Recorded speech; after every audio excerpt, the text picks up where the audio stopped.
My name is Hayley J. Croom, and I make soap, and I sell it on the internet. On any given day, I work with chemistry, color, and texture, but tonight I want to talk about the bedrock of my work, which is scent. I'm going to open with a passage from one of my favorite works of fiction. It's Perfume, the Story of a Murderer by Patrick Süskind. Odors have a power of persuasion stronger than that of words, appearances, emotion, or will. The persuasive power of an odor cannot be fended off. It enters into us like breath into our lungs. It fills us up, imbues us totally. There is no remedy for it. Scent begins as science. It's molecules from the world around us going up our noses, landing on our olfactory sensory neurons, and transmitting signals to our brains. But scent is also so much more than that. It is history, it is place, it is memory. Scent is emotion. Scent is a glorious conundrum, something that every single person in this room experiences differently. Consider how differently these three places would smell. Fresh and windswept, warm and smoky, like stone and moss, and yet each is a church. This is how our emotional map works, like vellum overlaying everything we see and smell. So how do I, the perfumer, make a scent, knowing that everyone who smells it has a unique filter? I might start with something simple, something readily identifiable.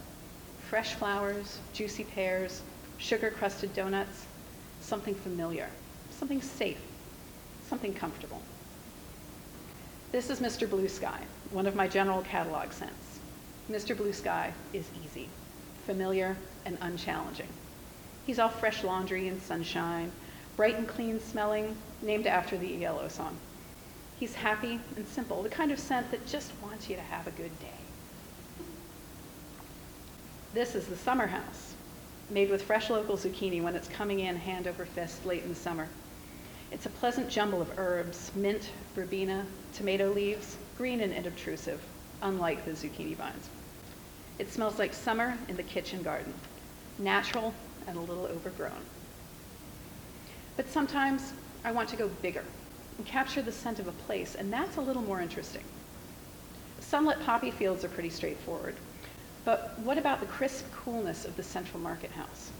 How do I capture the wild, sulfurous weirdness of somewhere like Centralia?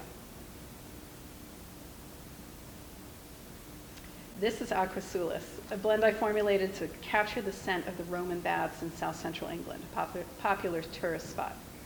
It's bracing and therapeutic, full of citrus zest and bitter minerals, wet stone, not wet pigeon, and soapy cardamom. Point of interest, Aquasulis was ancient Roman for bath. Another water-inspired blend, this time Gooseberry Beach, a very real place in Newport, Rhode Island that our family visited on holiday one year. The water was warm and absolutely full of algae, so it created a languid, kelpy, aquatic blend to remind us of that lazy afternoon. But life is in the details.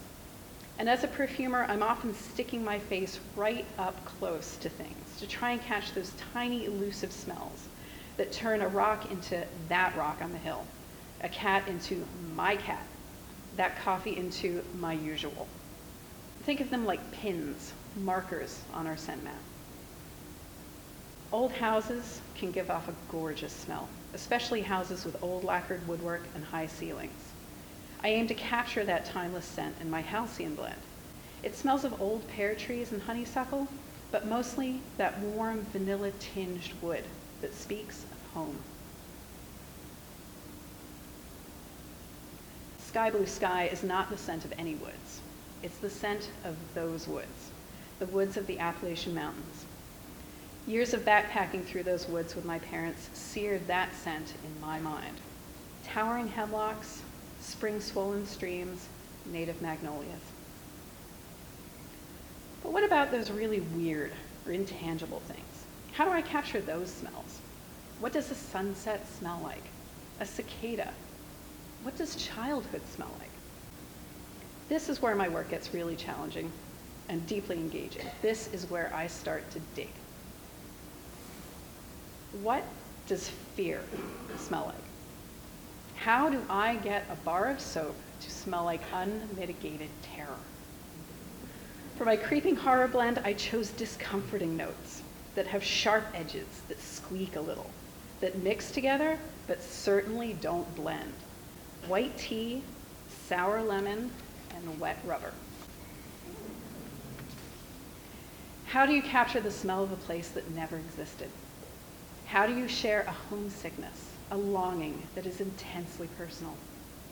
Sometimes you blend for yourself and hope that you aren't the only one dreaming of sunlit fields, wild roses, and rambling woods.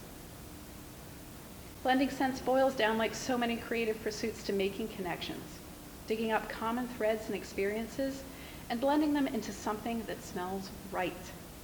It's noticing details, collecting stories, and squirreling them away for the right moment. Our scent maps are intensely personal, but they defy space and time. A single whiff of a scent can take us back to a long-forgotten moment, a place, a person. A cluster of the right molecules can stop time, raise the dead, move mountains, make us cry, make us sing. All of this might seem a little heady, coming from a woman who sells soap on the internet. But I like to think I do a little more than that. I build scents that make tiny little memories, deeply personal moments that help remind us of the gorgeous atlas of life. Blending scents is only part of my work, but it's by far the most creatively challenging and without a doubt the most emotionally rewarding. Suskind was right. Scent fills us up. It makes us aware. It makes us human. There really is no remedy for it. Thank you.